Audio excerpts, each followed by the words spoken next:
నమస్తే రచిత గారు.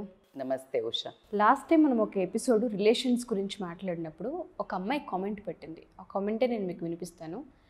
నేను ఒక అబ్బాయితో ఆల్రెడీ 4 ఏళ్ల నుంచి రిలేషన్లో ఉన్నాను. మేమిద్దరం కాలేజ్లో ఫ్రెండ్స్. ఇప్పుడు ఇద్దరికీ జాబ్స్ వచ్చాయి.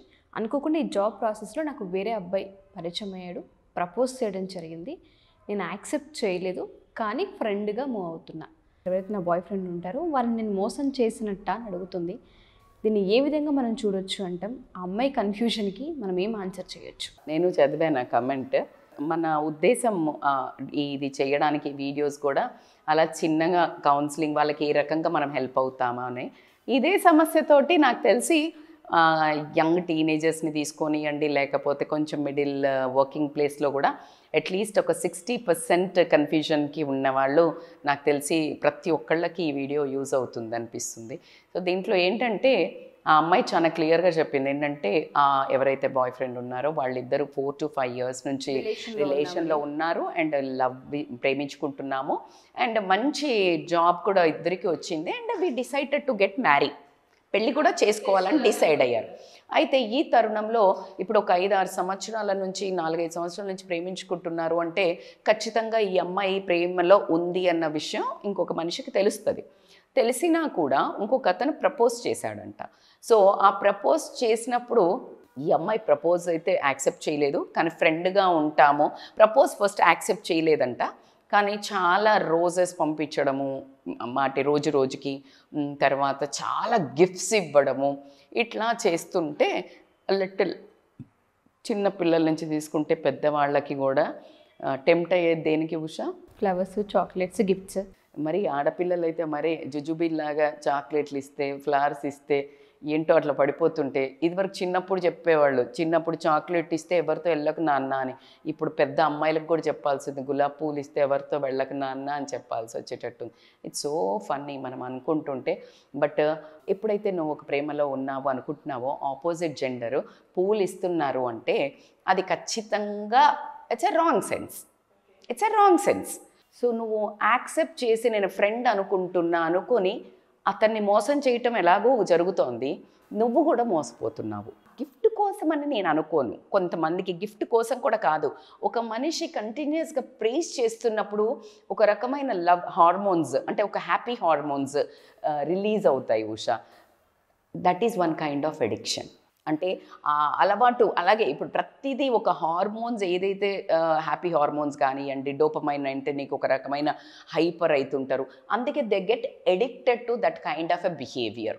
సో ఈ అమ్మాయికి ఒకరు అటెన్షన్, అంటే ఇది పాతబడింది, ఈ అటెన్షన్ ఎక్కడికి పోడు, కాన్ఫిడెంట్, పెళ్లి చేసుకుందాం అనుకున్నాం, ఇలా ఒక ఆపోజిట్ జెండర్కి అట్రాక్ట్ అవ్వడం అనేది వెరీ కామన్. బట్ దాన్ని ఎంత లిమిట్స్లో పెట్టాలి, తీసుకెళ్ళాలా వద్దు అనే నిర్ణయం తీసుకునే వాళ్ళేమో ఈ ప్రేమలో ఉండిపోతారు. నిర్ణయం తీసుకోకుండా ఇటువంటి ఇన్ఫాక్చుయేషన్ కానీ, అట్రాక్షన్ కానీ, గిఫ్ట్లది కానివ్వండి, ఇటు దొర్లినప్పుడు జరిగేదే మన లైఫ్లో ఒక్క అడుగు అట్టేసామంటే. మనం ఎవరిని చూసాము? సీతమ్మ వారిని చూసాం కదా. ఏంటి బంగారు జింక, ఆ చిన్న దానికి ఆశపడి బంగారు జింక కావాలనుకుని ఆ చిన్న గీత దాటితే రామాయణమే నడిచింది. అక్కడొక్క దగ్గరే అర్థం చేసుకోవాలి. నువ్వు ఏదైతే అనవసరమైంది, మనకు పనికిరానిది, ఒక దిశ లేదు దానికి. ఎందుకు? ఆల్రెడీ నీకు ప్రేమ లేదు, నువ్వు ఒక దిశగా ప్రయాణిస్తున్నావు, దట్స్ ఓకే.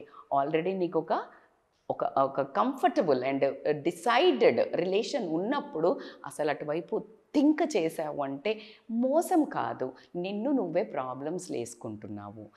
అంత్య నిష్ఠూరం కంటే ఆది నిష్ఠూరం బెటర్ అన్నట్టు అలాంటి రిలేషన్ని first cut down, just delete చేసేస్తే ప్రశాంతంగా ఉండడం జరిగింది. సరే, ఎలాగో మీరు అడుగు ముందుకేశారు, మరి మీకెందుకు అనిపిస్తుందంటే మూవీస్కి వెళ్ళటము, రెస్టారెంట్కి వెళ్ళటము జరుగుతుంది, కానీ ఫ్రెండే అని అంటుంది. అంటే ఎందుకు వెళ్ళాలి? నువ్వు ఫ్రెండే, రిలేషన్ ఉన్నది ఒక్కడితో, నువ్వు గ్రూప్ ఆఫ్ ఫ్రెండ్స్ వెళ్తున్నావు, అతను నిజంగా మంచి ఫ్రెండ్, నీకు మంచి వాల్యూ ఇస్తున్నాడు, నీకు రియల్ ఫ్రెండ్లా ఉంటున్నాడు, నీ బాయ్ ఫ్రెండ్కి పరిచయం చెయ్యి, అందరు కలిసి వెళ్ళండి, అప్పుడు నీకు గిల్ట్ ఉండదు. బట్ మీరిద్దరే వెళ్తున్నారు ఖచ్చితంగా నీకేదో రకంగా లైఫ్లో ఈ చిన్న కన్ఫ్యూజన్ కాస్త పెద్ద ప్రమాదంగా మారబోతుంది. నీ మనస్సును నువ్వే చాలా ఒత్తిడికి గురి చేసుకోవడం జరుగుతుంది. So it is a checkpoint to decide to go that way or this way. లేదు మేడం నువ్వు ఫ్రెండే చెప్తున్నావు, it is better to end that. If you can't, ఈ అబ్బాయిని నువ్వు నీ బాయ్ ఫ్రెండ్కి పరిచయం చేయలేని పరిస్థితి ఉంది, దెన్ క్లోజ్ ఇట్. నువ్వు ఈ అబ్బాయికి పరిచయం చేయగలిగే అంత ధైర్యం ఉంది, అందులో నిజాయితీ ఉంది, ఆ ఫ్రెండ్షిప్లో పరిచయం చేసి గో హెడ్. అంతేకాని లేదు నీ బాయ్ ఫ్రెండ్ చాలా కష్టపెడుతున్నాడు, నీకు ఆ రిలేషన్ ఇష్టం లేదు, you want to take a second chance before your marriage, if he is very good than him, then decide. కానీ ఇంతకంటే ఎక్కువ లేట్ చేయకుండా, ఇతన్ని మోసం చేయకుండా get rid of this things. Which one is correct, ఏది కరెక్ట్ ఏది కరెక్ట్ కాదు. నీకు కన్ఫ్యూజన్ ఉంది, చెక్ లిస్ట్ రాసుకో, నీకు ఏది బెటర్ అనిపిస్తుంది, ఏది లాంగ్ డ్యూరేషన్ వెళ్ళగలుగుతావు. డబ్బులు గిఫ్ట్లు చూడకు. నిన్ను ఇన్నేళ్ళు కళ్ళలో పెట్టి చూసుకున్నది ఎవరు? నీకు ఇన్ని రోజులు ఒక 5 ఏళ్ళు ఒక మనిషితో ఏ గొడవ లేకుండా, గొడవలు ఉన్నా కూడా పెళ్ళి దాకా నీ ప్రయాణం వెళ్ళింది అంటే నీకెక్కడో ప్రతి రిలేషన్లో ముందుకెళ్ళిన తర్వాత ఉండేటియే. అయినా కూడా నువ్వు పెళ్లి చేసుకుందామని నిర్ణయం తీసుకున్నావు అంటే నాకు తెలిసి ఇది స్ట్రాంగ్ రిలేషన్ అని అనిపిస్తుంది. సో నీకు ఒక బాయ్ ఫ్రెండ్ ఉన్నాక కూడా నిన్ను డీవియేట్ చేసి డిస్టర్బ్ చేసే రిలేషన్ అది వర్త? Cross check. ఈ 2-3 పారామీటర్స్లో చెక్ చేసుకొని నీ బాయ్ ఫ్రెండ్కి పరిచయం చేసేయగలిగే నిజాయితీ ఉన్న ఫ్రెండ్షిప్పా? ఓకే. నీకే నమ్మకం లేదు, నీకు గిల్ట్ వచ్చిందంటేనే నాకు ఎక్కడో కొడుతుంది. పాపం అమ్మాయి మంచిదే, అందుకనే తన గిల్ట్ ఉంది కాబట్టే నేను మోసం చేస్తున్నానా అని పెట్టింది పాపం. సో నేను అనేది ఏంటంటే అది తప్పు అని మేము కూడా చెప్పట్లేదు తల్లి. వెళ్ళడం తప్ప రెస్టారెంట్లకి సినిమాల కంటే తప్పు అని చెప్పట్లా. నేను అనేది అవసరమా అంటున్నా. ఎందుకు నీ లైఫ్ని నువ్వే ఖరాబ్ చేసుకుంటున్నావు? ఇంత బ్యూటిఫుల్ సోల్, ఇంత బ్యూటిఫుల్ పర్సన్ని కనెక్ట్ అయిన తర్వాత why you need other person? So కాబట్టికే that is better like to, అందుకే నిన్ను నువ్వే జడ్జ్ చేసుకొని కష్టపడకు. అవసరమా మనకి? ఎందుకు పోయి నువ్వే ఒక కంపని తగిలించుకోవడం? సో కాబట్టికే ఫ్రెండ్ అయినా కూడా ఏమో ఒక్కసారి ఆలోచించనే చెప్తాను నేను. అనవసరంగా కన్ఫ్యూజన్ చేసుకోకుండా బంగారం లాంటి జీవితాన్ని ఇలాంటి వాటికి, అది లాంగ్ టర్మ్ కాదురా బాబు. ఏదైనా లాంగ్ టర్మ్ ఉండదు, అదన్నీ జుజుబీలే ఉంటాయి. టెస్ట్ చేస్తారు అంటారు కదా దేవుడు, ఇది ప్రేమ ఉంటుందా పరీక్ష అంటారు కదా, ఆ పరీక్ష టైం ఏమో నీ ప్రేమకి. సో నీ ప్రేమ నిజమైందా కాదా ప్రూవ్ చేసుకోవాల్సిన అవసరం నీకే ఉంది. నేనైతే అది తప్పు అని అవన్నీ జడ్జిమెంట్లు మేము చేసేవాళ్ళం కాదు, నీ మనస్సే. కానీ నేనేమంటానంటే యాజ్ ఒక ఎల్డర్ లేడీగా, ఒక వెల్ విషర్గా ఏం చెప్తానంటే అవసరమా, డిలీట్ దట్ అకౌంట్ అని మాత్రం చెప్తాను. Thank you ma'am. Thank you so much. Thank you Usha.